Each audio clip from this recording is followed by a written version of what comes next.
Muy buenas noches, estimados amigos todos, amigos, amigas. Es un gusto para nosotros, como parte de la familia Sanabria, estar en este momento en esta prestigiosa universidad que ya, como mencionaron anteriormente, publicó el inventario bibliográfico de Marcelino Pérez Fernández, un gran escritor que se preocupó y la prueba es de la actualidad de este libro, es que muchos de los que estamos presentes trajimos esta obra. Para nosotros es el libro de consulta más importante al momento de verificar detalles y al momento de analizar con más detenimiento su obra.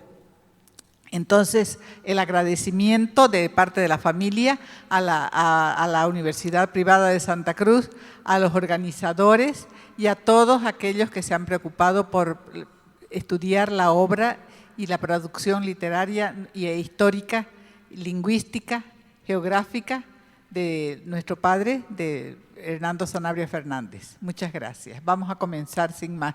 Hernando Sanabria Fernández nació en Valle Grande el 12 de diciembre de 1912. Sus padres fueron Abraham Sanabria y Josefa Fernández. Don Abraham fue un maestro muy meritorio, reconocido por su probidad y entrega a la educación. Gracias. Esta es la foto de la familia. Como pueden notar ustedes, el menor es Hernando, el que está vestido con una bonita bata, es Hernando Sanabria Fernández, el menor de todos los hijos. En aquel entonces se estilaba vestir así a los niños, o sea, era una costumbre de la época. Cabe recalcar que él fue el menor, después de, como él decía, fui un presente algo tardío de Dios y de la naturaleza, un regalo un poco tardío, porque sus padres ya estaban bastante adultos. Entonces, realizó los primeros estudios en su ciudad natal y en la biblioteca de su padre se nutrió de muchos libros, así nació su afición a la lectura, especialmente relatos de aventuras que encendieron su imaginación y contribuyeron a la creación de cuentos, poesías y obras teatrales. Esta es la ciudad de Valle Grande, donde él nació y donde creció y donde hizo sus primeros estudios, sus estudios de primaria. El aliento de sus padres fue fundamental para su formación intelectual, moral, para desarrollar el amor al terruño, a las tradiciones y a su amada tierra.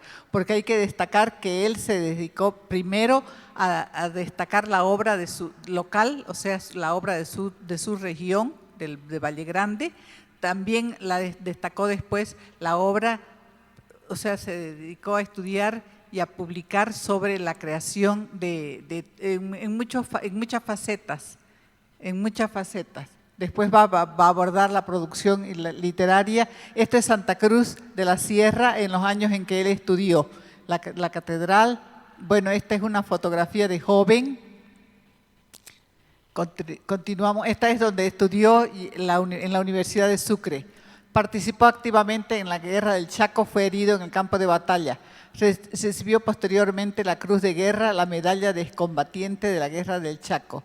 Retornó después de la guerra, retornó a Santa Cruz e ingresó a la Universidad Gabriel René Moreno, donde se recibió de abogado. Estas fotografías lo muestran de soldado en la Guerra del Chaco. Aquí como benemérito. Contrajo matrimonio con Celia Salmón Mercado, quien fue su principal inspiradora y colaboradora. Él reconoció y apreció sobremanera su afición al estudio, las letras y la investigación. Y además ella le brindó apoyo para que él realice su obra fecunda, al igual que toda su familia. Toda su familia podemos decir que fue su colaboradora. Esta es una foto familiar. Se desempeñó como profesor de Geografía e Historia en varios colegios. Especialmente se destaca el Nacional Florida. Sus clases se caracterizaban por ser profundas y amenas en el tratamiento de la materia. También fue director general de Educación. Este es el Colegio Nacional Florida, donde él trabajó muchos años. En la universidad también Gabriel René Moreno ejerció la cátedra de Sociología, fue vicerrector, fue director de la Biblioteca Central. Allí concurrían muchos jóvenes escolares y universitarios, así como también personalidades del quehacer intelectual y cultural de la época. la Universidad Gabriel René Moreno. Es una fotografía donde se lo muestra en su escritorio en la Biblioteca Central de la Universidad. Fundador e impulsor de muchas instituciones cruceñas como el Comité Pro Santa Cruz, creó y fundó, fue el primer secretario del Comité Pro Santa Cruz, también de la Casa de la Cultura, que actualmente lleva el nombre de Raúl Otero Reiche, también de la Fundación Cultural Ramón Darío Gutiérrez, miembro de la Sociedad de Estudios Geográficos e Históricos, de la Sociedad de Genealogía, la Academia de la Lengua, la Academia de la Historia y muchas otras instituciones más. Esta es la Sociedad de Estudios Geográficos e Históricos de aquella época.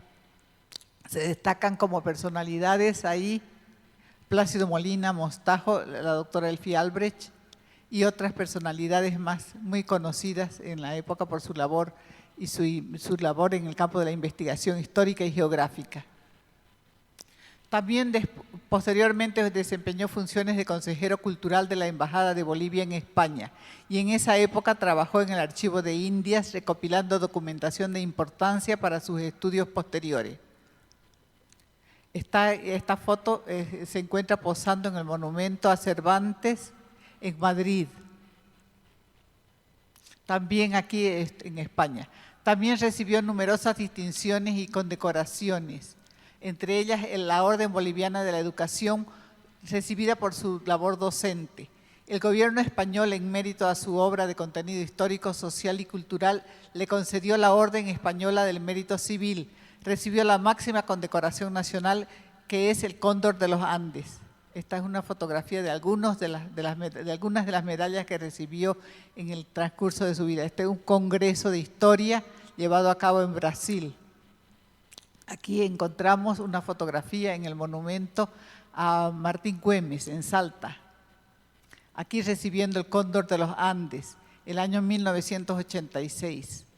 La Casa de la Cultura de Valle Grande lleva su nombre, como también una de las más importantes avenidas de Santa Cruz, la que antes se llamaba Avenida Centenario, ahora se llama Avenida Hernando Sanabria. Aquí se encuentra recibiendo una distinción de parte de don Pastor Aguilar, un gran vallegrandino también. Casi al final de su vida hizo su último viaje a su ciudad natal, Valle Grande. Quiso despedirse de sus rincones y compartir con compañeros de la infancia.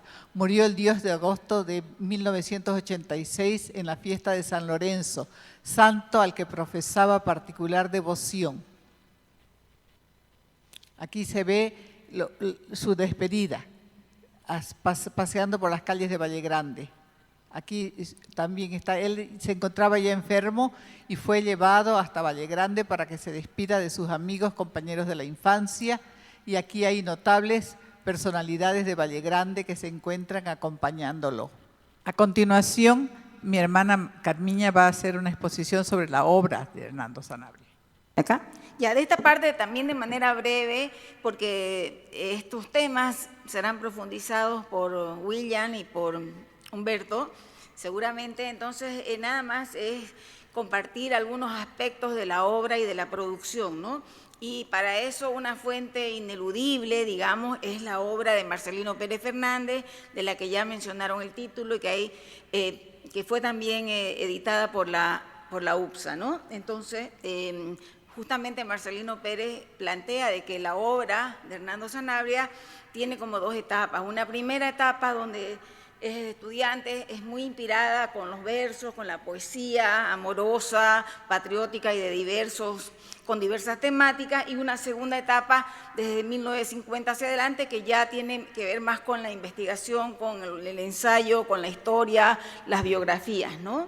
Y los temas de su preferencia, obviamente la historia de Santa Cruz y de Valle Grande. Otros temas, digamos, muy priorizados en sus estudios fueron la obra y la vida de René Moreno, también la temática del pueblo guaraní, de los chiriguanos y las diferentes gestas históricas y luchas y procesos de estos pueblos, ¿no?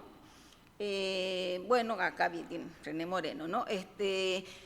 Su producción es muy prolífica y, como decía, abarca diferentes áreas, diversas áreas y géneros, ¿no? De hecho, digamos, tenemos como la identificación de 50 obras publicadas y hay una serie de producción de artículos, de ensayos, obras de teatro, poesías, cuadernos de apuntes que han quedado inéditos y sin publicar. Y de hecho también, posterior a su muerte, hemos publicado algunas obras con apoyos y aportes de diferentes instituciones y personas del medio. Por ejemplo, ahorita voy a mostrar algunos de los libros que se han publicado después de su fallecimiento, ¿no? Bueno, en narrativa tenemos, por ejemplo, varias obras donde destacan estas que están apuntadas acá, ¿no? Son novelas, básicamente, pero también una obra muy importante es Tradiciones y Leyendas de Santa Cruz de la Sierra. Acá tienen el nombre del libro y el año de la publicación. Muchas de ellas han sido editadas y publicadas por diferentes editoriales, ¿no? Y también en poesía, es los dos que he podido rescatar, pero hay como más, digamos, ¿no? Porque han habido diferentes iniciativas desde diferentes espacios que han contribuido a que la obra pueda ser editada y difundida. Bueno, acá están las novelas, son novelas escritas de manera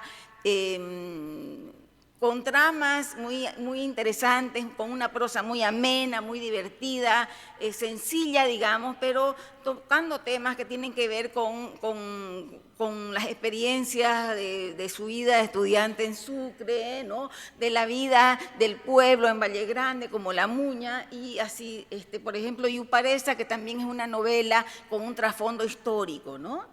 Como fue la batalla de Curuyuqui, la última batalla del pueblo guaraní en 1892.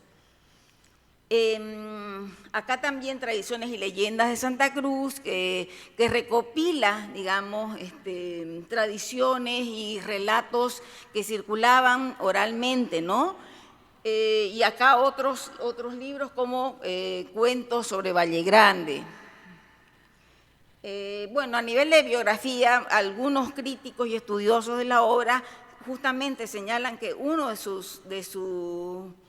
los campos o de las áreas donde ha destacado mucho es en la producción de biografías, ¿no? Entonces acá tenemos una lista, no la voy a leer, pero están ordenadas más o menos, no son todas las que ha escrito, pero están ordenadas más o menos con el año de publicación, ¿no? Y los títulos. Publicadas por diferentes editoriales también es importante señalar. Por ejemplo, en su momento le publica la editorial Juventud, que estaba en La Paz, que era de la familia Urquizo.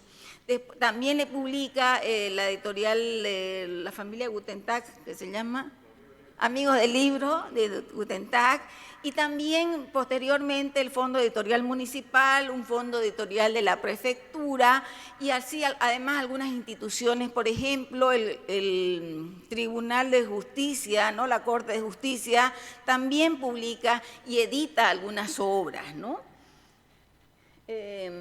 Bueno, acá tienen algunas obras como, por ejemplo, Ñuflo Chávez, esta que recientemente ha sido publicada. Estas corresponden, por ejemplo, al Fondo Editorial Municipal. Aquí el amigo William Rojas ha tenido un papel muy importante también en la edición de estas obras, ¿no? En la publicación Cañoto, Apiaguayquitumpa, y es interesante porque incluso, por ejemplo, el Piraí, que se convierte en un objeto y sujeto de una biografía, ¿no? Y entonces caracterizado como en sus diferentes etapas de vida, cómo crece, dónde se desarrolla más y dónde va muriendo, ¿no? Bueno, la ondulante vida de Tristán Roca, que es un personaje, y de hecho aquí también, a lo mejor les estoy ganando algunas cosas a decir, porque sucede que las personas que hablan primero dicen lo que los otros... Pero bueno, La ondulante vida de Tristán Roca es un título bellísimo. La obra además es interesantísima y es muy atractiva y es muy interesante, ¿no? Y el título ya a mí me compra, digamos, un título así como La ondulante vida de Tristán Roca. Este hombre con una vida tan azarosa y tan interesante es el creador de la bandera cruceña, ¿no? Y Cruceños Notables, que ha sido publicado, es una edición posterior a su muerte, ¿no? Con aportes también, me parece, de don Chichi Coimbra y de Alcides Pareja. Bueno, en historia también hay un montón de libros y de publicaciones, ¿no? Que la primera, por ejemplo, es el bosquejo de la contribución de Santa Cruz a la formación de la nacionalidad, que gana un premio municipal, y de esta obra José Luis Roca dice, era un joven más o menos con un manejo de fuentes que podría asimilarse a un universitario, o a un estudiante o a un profesional senior de universidades extranjeras. Los chanés se publica, posteriormente se reedita, pero no ha tenido una nueva reedición y está agotada, digamos, a esto hay que decir que hay muchas obras que están agotadas y hay muchas otras también que han sido publicadas por la editorial La Hoguera, ¿no? También es importante agradecerles, digamos, ese interés, ¿no? Y bueno, En busca del Dorado, Breve historia de Santa Cruz, bueno, tienen todos estos temas importantes, ¿no? Acá tenemos algunos títulos, algunas fotos, las portadas de algunos de estos libros que ya se ha mencionado, ¿no? en materia de historia. En estudios lingüísticos y tradiciones hay una recopilación, ¿no? de temas que tienen que ver con la cultura, con la identidad, con el habla, con la lingüística, ¿no? Acá algunos importantes son estos: el habla popular de Valle Grande, el habla popular de Santa Cruz, y uno último, que Cancionero Popular de Valle Grande, que es una belleza, tiene un estudio introductorio de Jorge Suárez, que es de lujo, ¿no? Son estos libros tan interesantes. De acá, el de la izquierda arriba, es la primera edición, que la editó la Casa de la Cultura, es el que mencionaba hace un rato, y incluye aquel estudio o introducción de Jorge Suárez, ¿no? Y además incluye una selección de las coplas licenciosas, que son así de lo más liso que hay, pero que, bueno, están incluidas en esta edición por primera vez en un libro publicado, porque anteriormente se habían publicado, me parece, William, en la revista de la universidad o en alguna otra publicación que no tuvo una mayor difusión, ¿no?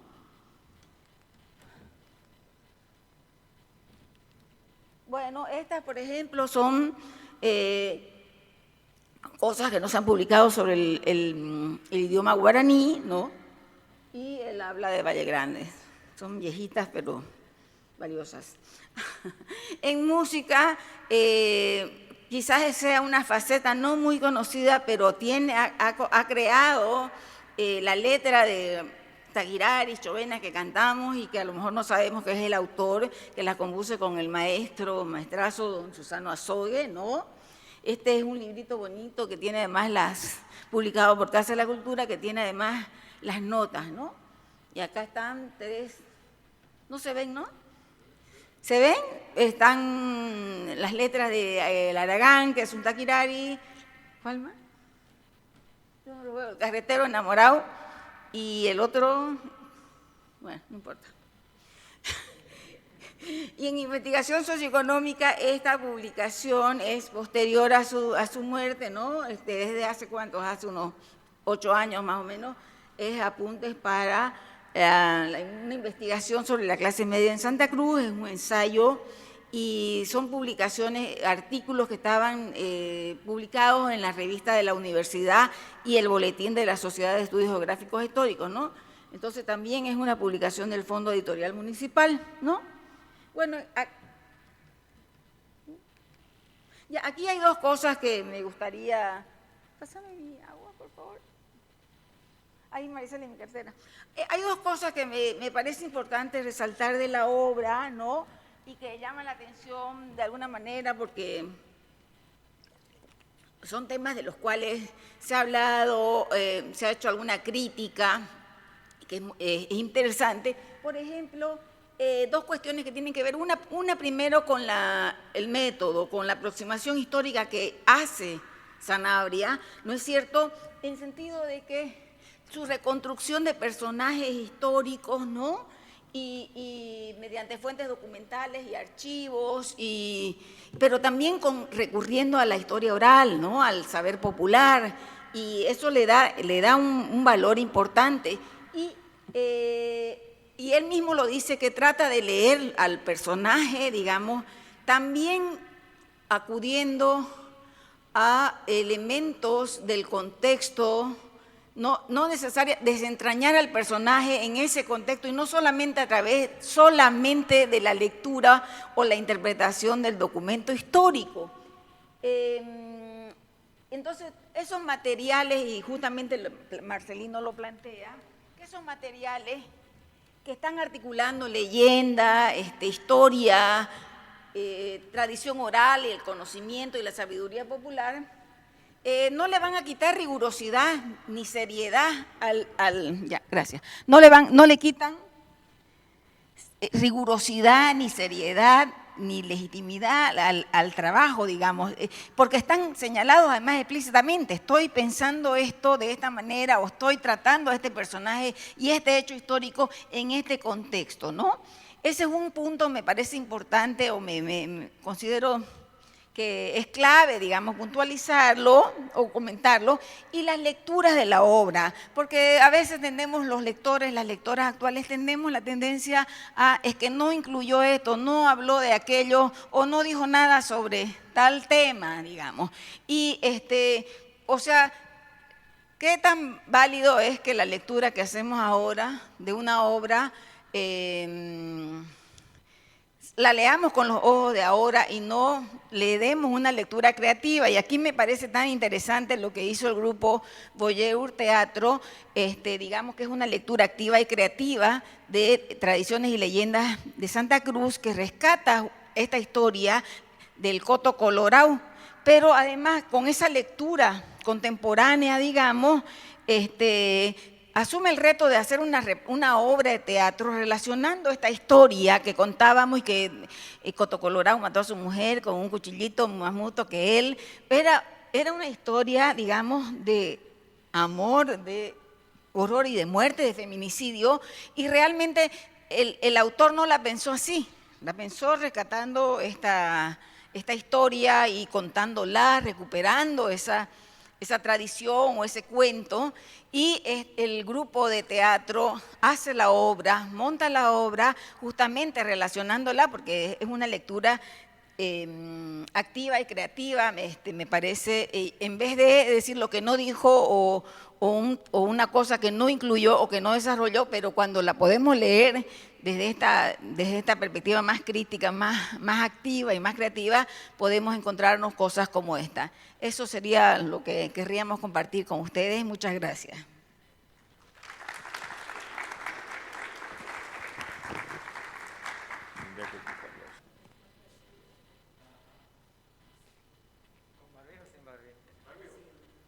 Sin. Allá.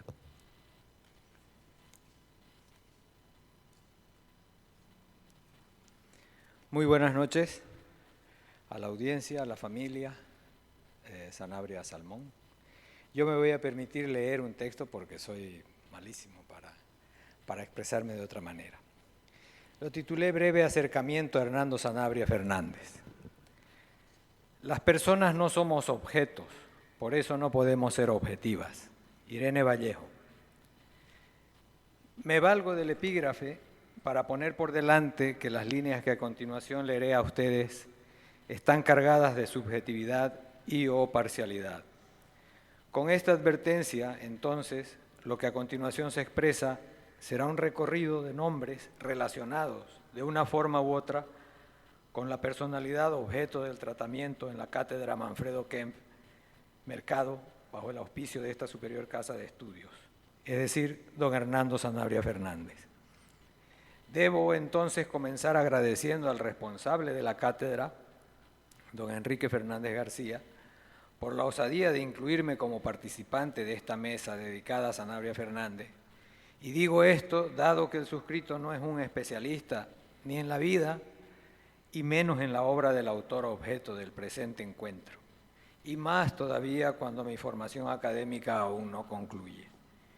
Quiero creer que el nudo de esta coincidencia está asignado más bien, por un antecedente que nos vincula a todos: el libro, la lectura y las bibliotecas. De otro lado, creo que tenía la chance de eludir esta participación. Razones para ello hay. Una de ellas justamente la académica, o la confianza con Enrique. Pero como el destino ata y desata, vi una oportunidad para hacer pública, no diré una infidencia, sino una o unas, más bien, cuestiones que me ligaron a don Hernando y que tal vez pocas personas, amén de sus familiares, conozcan. Mal haría yo en decir que fui amigo de él, pero sí tuve durante un buen tiempo un trato casi a diario y amable. Amén de ello, mis visitas a la calle Charcas, lugar del domicilio de la familia Sanabria Salmón, era habitual en mi calidad de chofer, pues mis hermanas mantuvieron una estrecha amistad con precisamente Carmen Elena. Y se visitaban mucho, sea ella yendo a nuestra casa o mis hermanas a la de ella. Todo este preámbulo intenta dejar establecido, concordante con el epígrafe de Vallejo, que lo que acá digo está pues alejado de una mirada objetiva respecto a la personalidad que aborda esta noche la cátedra, a saber, el pensamiento y contribución de don Hernando Sanabria Fernández a la cultura de nuestra región y el país. Cuando Enrique me cruzó la invitación, me sugería abordar o realizar un repaso por títulos, los títulos, asuntos y disciplinas que conforman el corpus de la obra de Sanabria Fernández. No soy el más indicado para ello, sin embargo me animo a decir casi de raspa pinchete lo siguiente.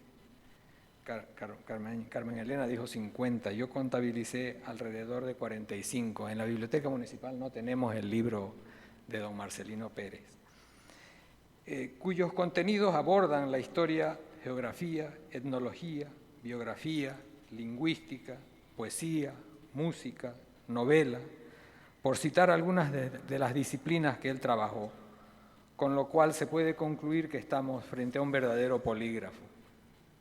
Creo que quien analizará de manera más detallada, sin embargo ya Carmiña lo hizo, y exhaustiva este asunto será nuestro contertulio don Beto Rueda Esquivel, estudioso de la obra de Sanabria y otros autores. En este acápite me animaré a dejar sentado que tanto Sanabria como a otros escritores de su tiempo, cierta crítica les exige una rigurosidad o el uso de unos aparatos teóricos que eran totalmente inexistentes o desconocidos en la época, en que estas personas realizaban sus investigaciones y o creaciones. Eso sin tomar en cuenta las condiciones de acceso a documentación o el entramado cultural disponible, le hace librerías, bibliotecas y o archivos, para que medianamente cubrieran esas necesidades de información de cara a la producción de conocimiento. Hechas estas aclaraciones o gambetas, si ustedes gustan, ahora paso a narrar someramente lo que anuncié líneas arriba y dejar escrito y creo grabado en relación con mi participación esta noche. Decía yo que tuve una relación frecuente con Sanabria Fernández cuando él llegó a Madrid a ocupar las funciones de agregado cultural en la Embajada de Bolivia en España. Era el año 1979 y casi desde su arribo estuve acompañándolo a moverse un poco por esa villa. Una de las primeras cuestiones a las que lo acompañé fue a reunirse con Pedro Shimose, a la sazón funcionario del entonces ICI, Instituto de Cooperación Iberoamericana, quien tenía el encargo de Monseñor Quirós, director de Presencia Literaria, de realizar una entrevista para ser publicada en esa importante estafeta literaria. Primero fuimos a la calle La Paz, donde Shimose le hizo un par de fotos, y luego nos trasladamos al Café León, sito en las cercanías de la Puerta de Alcalá, y de ahí al Gijón, en Calvo Sotelo. Ambos lugares son sitios de reunión de cierta intelectualidad y o escritores en Madrid. Ahí hablaron de sus gustos literarios, de sus autores favoritos, etc. Recuerdo que don Hernando se inclinaba más por Salgari que por Verne, este último más afín a Shimose, pero en la conversación Sanabria sacaba a relucir su indudable idolatría por Cervantes y su Quijote. Los días domingos por la mañana me desplazaba a buscar a don Hernando. Yo vivía en la calle Segovia, cerca de la Plaza Mayor, y él en un departamento por las cercanías del Estadio Santiago Bernabéu. De allá retornábamos a recorrer las retorcidas calles del célebre Rastro de Madrid, en donde él buscaba y rebuscaba en los libros de viejo a los autores de su complacencia, entre los que sin duda estaba Cervantes.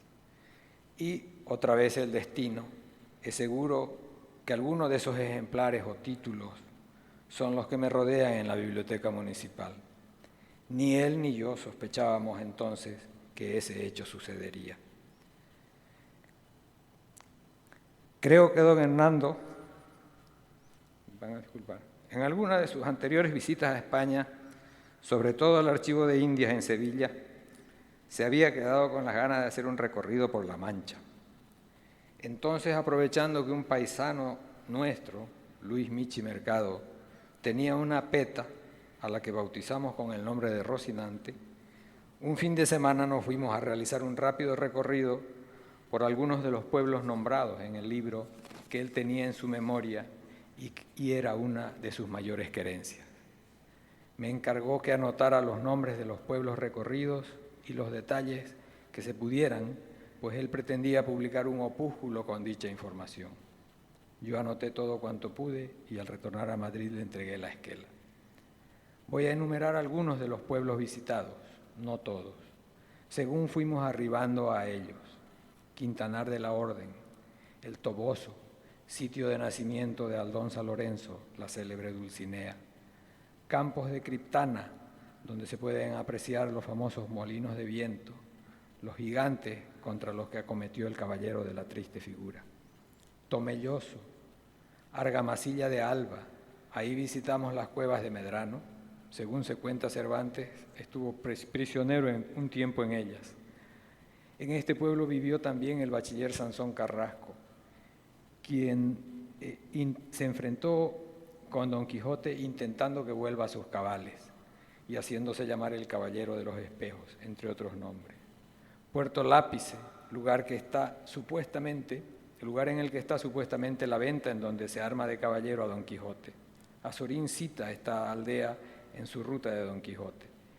Y así otros más cuyas características sigue siendo la de, comillas, pueblos pequeños, de casitas bajas y fachadas encaladas, localidades con pocos centenares de habitantes, tramas de calles que no finalizan en sórdidas periferias, sino en el campo, creando un tránsito suave entre la mano del hombre y la naturaleza. Pueblos donde el otro no es un desconocido, sino el vecino que deja abierta la puerta, invitándote a traspasar el umbral para hablar sin prisas en un patio bajo una parra o la sombra benévola de un árbol, como dice bella y acertadamente Rafael Narbona. Ignoro si don Hernando llegó a escribir este recorrido, o tal vez quedó como un borrador, pero sin duda que este periplo le sería de utilidad con motivo de la redacción de su discurso de ingreso a la Academia Boliviana de la Lengua, hecho que ocurrió en noviembre de 1980, con un trabajo titulado Cervantes y el Quijote en la literatura boliviana.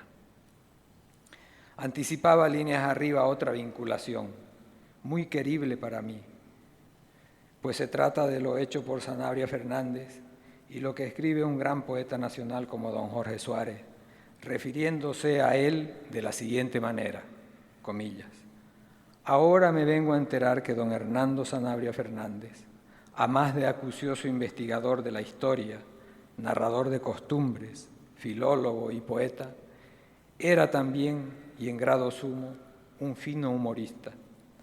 No de otra manera se explica que, poco antes de morir, o para decirlo con palabras que a él le habría gustado emplear en este prólogo, puesto el pie ya en el estribo, me hubiera encomendado la misión de abrir las puertas de este libro.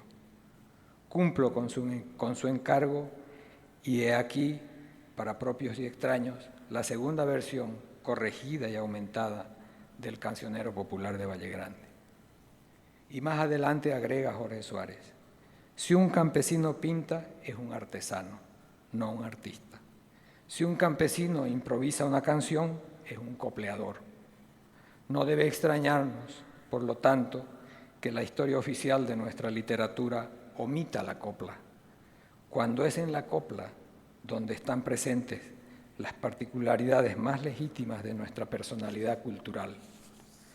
El cancionero popular de Valle Grande viene a salvar esta omisión y, en un sentido más amplio, le otorga a nuestra literatura, por vez primera, una legitimidad más auténtica. Cierro comillas. Yo recomiendo, como ya lo dijo Carmen Elena, a ojos cerrados la lectura del cancionero y lo escrito y dicho por don Jorge Suárez en su prólogo. No tienen desperdicio ninguna de las dos piezas literarias. Visto está que Sanabria Fernández fue un silencioso impulsor en el apoyo de estas manifestaciones culturales.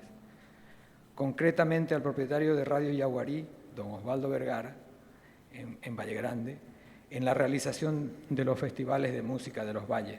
Puedo estar equivocado en la exacta denominación de estos eventos. Don Hernando participaba como jurado, junto a don Pastor Aguilar y otras personas cuyos nombres no recuerdo, para decirlo de manera cervantina. En uno de estos festivales se interpretó por vez primera la célebre Ovejerita. Y me voy a permitir introducir una copla cantada por un coplero en uno de esos festivales, la que causó la algarabía de todos quienes estábamos presentes en el salón parroquial en donde se desarrollaba la velada, así como la risa de don Hernando Sanabria. Esto sería tal vez el año 67 o 68. Y dice así: para el año entrante yo estaré en el mando, será mi ayudante el doctor Hernando. Muchas gracias.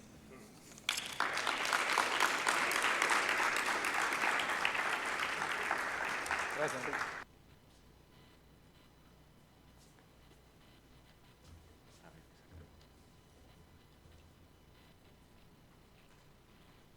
Recordar a uno de los autores más prolíficos de Santa Cruz y de todo el país, don Hernando Sanabria Fernández. Ya los descendientes, William, han hecho un trabajo magnífico recordando no solo a el Hernando Sanabria íntimo desde la familia, sino también desde su producción bibliográfica. Voy a tratar de enfocarme en aspectos quizá no tan conocidos de don Hernando, que están plasmados en este trabajo que nos han recomendado, tanto las hijas de don Hernando como también William, el inventario bibliográfico de Marcelino Pérez Fernández. Un gran trabajo que creo que toda persona que quiera llegar a conocer a profundidad a Hernando Sanabria tiene que leer. Por cierto, me parece que el libro, el trabajo, está todavía a la venta aquí mismo en la universidad, que es la casa que ha editado este trabajo, así que para el que quiera leerlo, me parece que es una gran adquisición. Bien, Hernando Sanabria Fernández, para mí creo que el término que mejor lo define es el de polímata.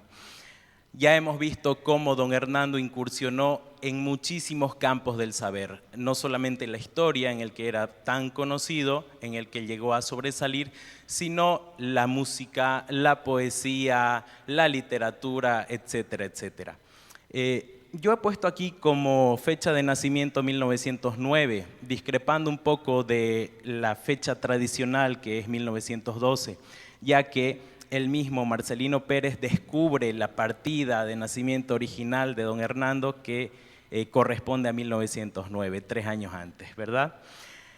Quisiera empezar con mencionando la pasión por las letras de don Hernando. No simplemente se trataba de un gusto por la historia, un gusto por las letras, por la poesía. Se trata de un hombre que amaba las letras. Y de cómo nace este amor por las letras, yo diría que es una doble fuente. Uno, vocacional.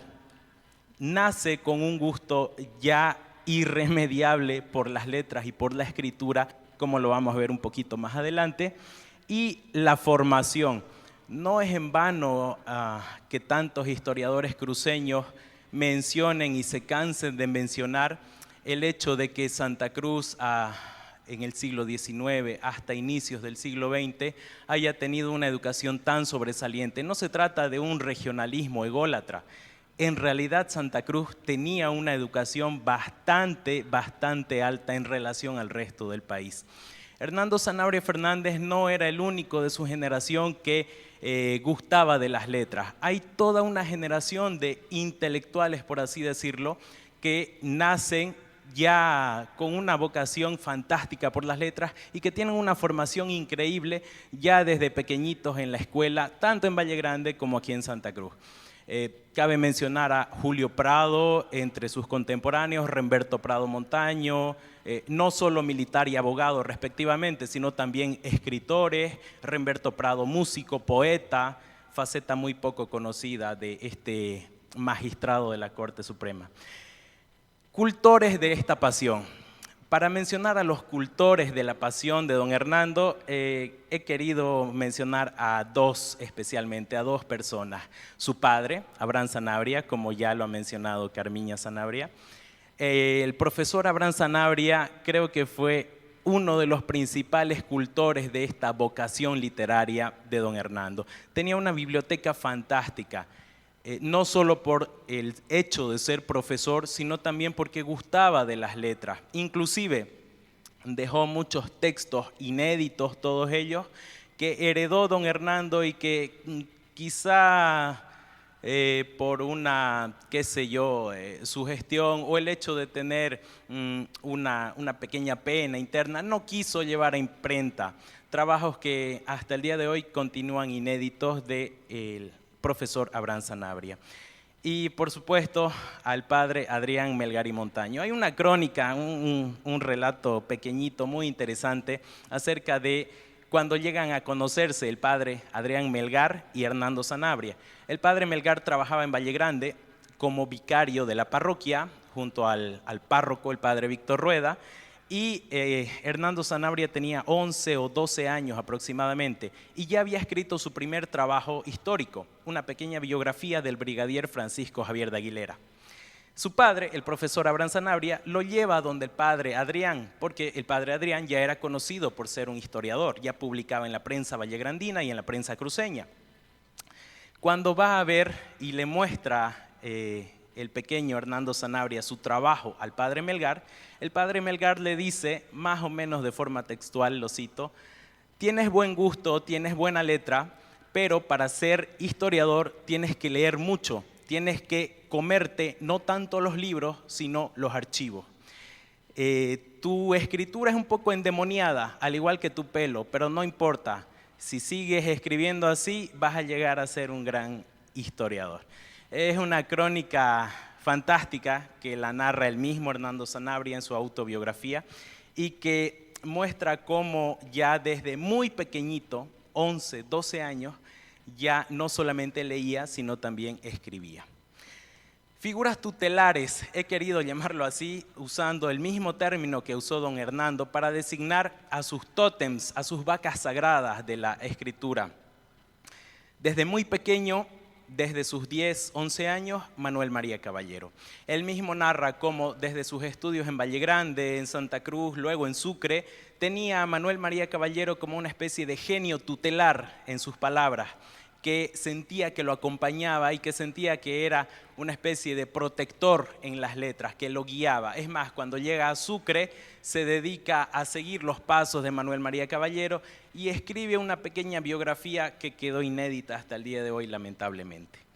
Gabriel René Moreno, ya cuando llega a Santa Cruz, como uno de los pesos pesados de la escritura, no solo de la historia, de la escritura en general en nuestro país. Gabriel René Moreno va a ser una de las grandes figuras que va a moldear en gran parte la forma de escribir y de investigar la historia de Santa Cruz y de Bolivia. Y como ya lo han mencionado también, Miguel de Cervantes. Cervantes va a ser para don Hernando no solo un gusto personal, sino una especie de figura tutelar que lo va a acompañar a lo largo de su vida por muchos años. Bien, he querido tomar un cierto esquema para mostrar parte de la obra de don Hernando y ha sido más o menos así, mostrar la obra publicada y la obra que no se ha publicado, la obra inédita. La obra pedagógica de don Hernando Sanabria en cuanto a la parte de obras publicadas. Escribió muchísimos textos escolares, textos pedagógicos, tanto desde su condición como profesor, como maestro de escuela, desde Valle Grande, y este es un hecho muy poco conocido, que don Hernando se dice que pasó de Santa Cruz a Sucre, al Colegio Junín, pero pasó un año como estudiante fundador del Colegio Manuel María Caballero de Valle Grande, que para el año cumple 100 años de vida. Fue el primer estudiante, y en el periódico Reflejos de Valle Grande, que circulaba en los años 20, figura como el mejor estudiante de ese año, del primer año del Colegio Manuel María Caballero. Un hecho muy poco conocido, pero muy interesante, que nos muestra que no solo era un buen lector, un buen escritor, sino buen estudiante, que no siempre suelen ir de la mano. Entonces va a dedicarse también a la enseñanza, tanto en colegios como en las universidades, casi hasta el final de su vida, siendo docente universitario tanto en la Gabriel René Moreno, en la Universidad Estatal, como en una universidad privada como fue la Universidad Evangélica en sus primeros años. La obra historiográfica, quizá la más importante, la más enorme, yo la dividí, para ser un poco breve, para hacerlo un poco más sencillo, en historia regional, historia de su región, de los valles cruceños, historia vallegrandina, y la historia nacional e internacional. Se dedicó a temas tan variados, no solamente en cuanto a literatura, en cuanto a música, sino dentro de la misma historia. Como ya lo decía Carmiña, inclusive llegó a escribir una especie de biografía de un río, desde los antecedentes históricos del río, tomando en cuenta la geografía, un trabajo que fue pionero y hasta el día de hoy es uno de los pocos trabajos en cuanto a biografía de un río. La obra literaria de don Hernando Sanabria, siguiendo con la obra publicada, escribió muchísimas novelas. La que he querido tomar ha sido una de las obras referentes de la literatura vallegrandina, La Muña ha vuelto a florecer. En el cuento también escribió muchos trabajos, uno de ellos, El Señor del Grito, uno de los, a mi parecer por lo menos, y al parecer de algunos literatos como Manuel Vargas, con quien lo he conversado, es uno de los mejores cuentos de la producción de don Hernando, El Señor del Grito. Y en cuanto a poesía, su obra poética es bastante prolífica. Si bien publicó muy poco, casi todo quedó inédito. Empezó con la poesía y si bien hubo temporadas en que la dejó, podríamos decir, nunca la dejó por completo. Volvía a ella de forma más o menos intermitente. La obra ensayística y los artículos. Don Hernando era un escritor bastante prolífico y eximio. No escatimaba recursos para escribir sobre cualquier tema. Tiene, como van a ver si adquieren el inventario bibliográfico de Marcelino Pérez Fernández, una obra monumental en cuanto a ensayos, referentes a música, referentes a etnografía, etnología, temas tan variados, y me atrevería a decir de la mitad de su obra ensayística, de toda su producción ensayística, más o menos la mitad ha quedado inédita.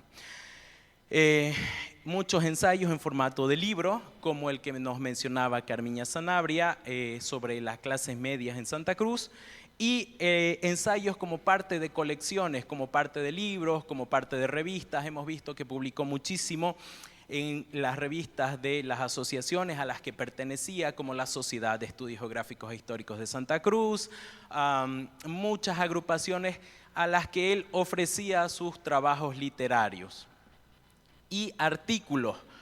Los artículos son todavía mucho más grandes, una obra enorme que igual en gran parte ha quedado inédita en cuanto a música, etnología, historia, geografía, inclusive archivística, trabajos que iba publicando en la prensa y que, bueno, al tener la prensa ese carácter, de ese formato que tiene, lamentablemente muchos han quedado en el olvido en la prensa cruceña, vallegrandina y nacional.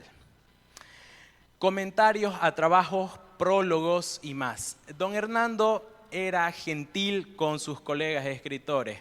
Se dedicó en gran medida a comentar los trabajos de otros autores. no siempre que se lo pedían, sino que él voluntariamente lo hacía, ya sea en la prensa, ya sea comentándolo a manera de prólogo, etcétera, etcétera. Aquí quisiera destacar un prólogo que me parece fantástico, que realizó a la introducción a la antropología filosófica de Manfredo Kempf, una reedición que se hace en Santa Cruz en el 76, a dos años de la muerte de Kempf. Y las reseñas bibliográficas.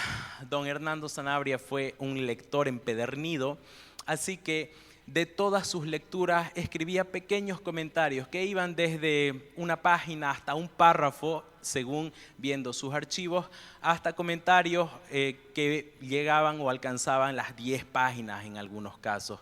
Muchos de estos comentarios, muchas de estas reseñas bibliográficas a otros autores, tanto nacionales como internacionales, han quedado registradas también en los tomos, en revistas y en publicaciones itinerantes. Quisiera mencionar una que me gusta mucho, que es una reseña que hace de Catamarca a los Llanos Orientales de Bolivia, un trabajo de Argerich del 76. La obra inédita de don Hernando Sanabria Fernández es enorme. Lamentablemente no le alcanzó la vida para llegar a publicar todo el trabajo que tenía. Muy probablemente los recursos también. Pero bueno, la obra inédita de don Hernando incluye una colección de archivos comentados. Él iba a los diferentes archivos, yendo desde Valle Grande hasta el archivo de Indias, sacando datos, copias facsimilares, fotocopias, y añadía pequeños comentarios a estos archivos.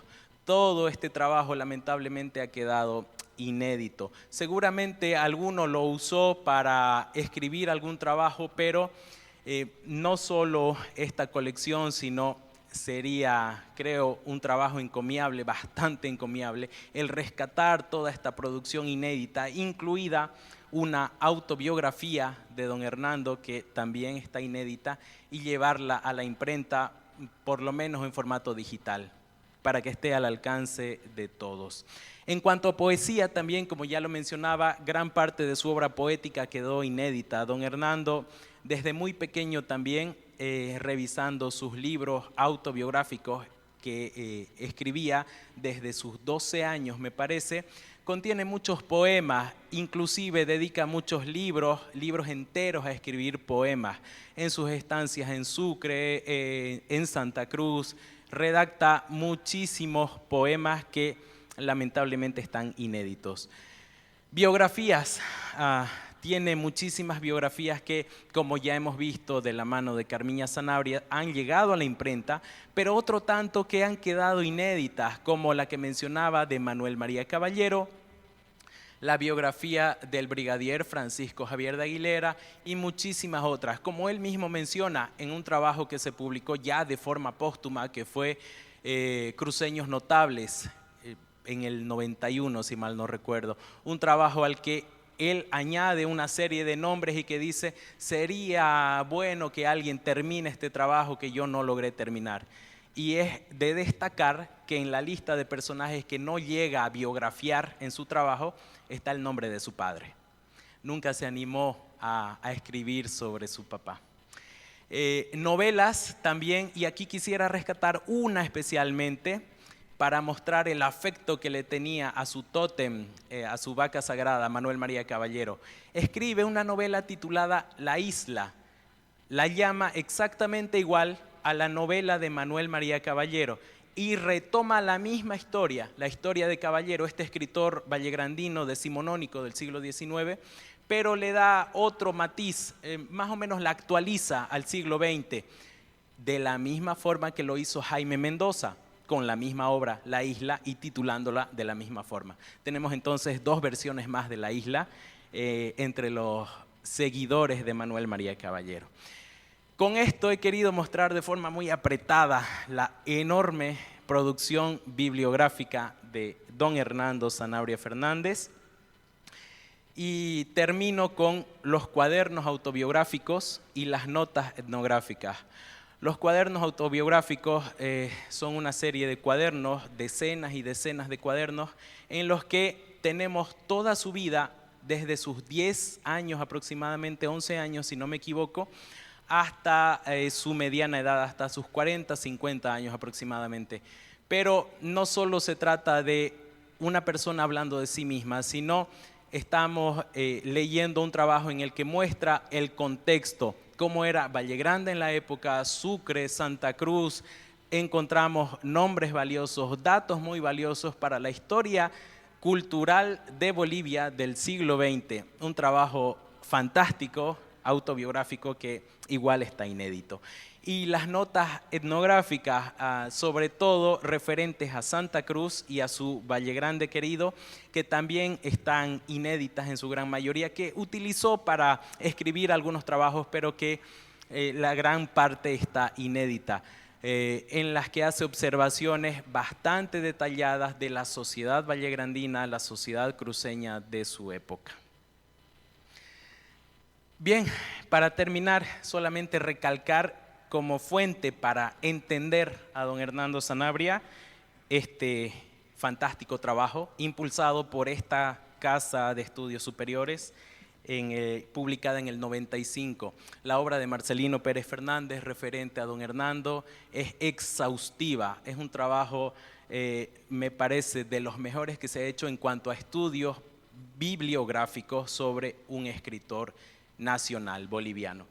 Y para entender un poquito las lecturas de don Hernando Sanabria, también los remito a la biblioteca municipal, donde está gran parte de su biblioteca, cerca de 7.000 volúmenes que están dentro de la biblioteca municipal Enrique Kempf Mercado, que adquirió gratamente todo este fondo de miles y miles de volúmenes, entre los que se encuentran, por supuesto, decenas y decenas de obras de Cervantes, su autor favorito.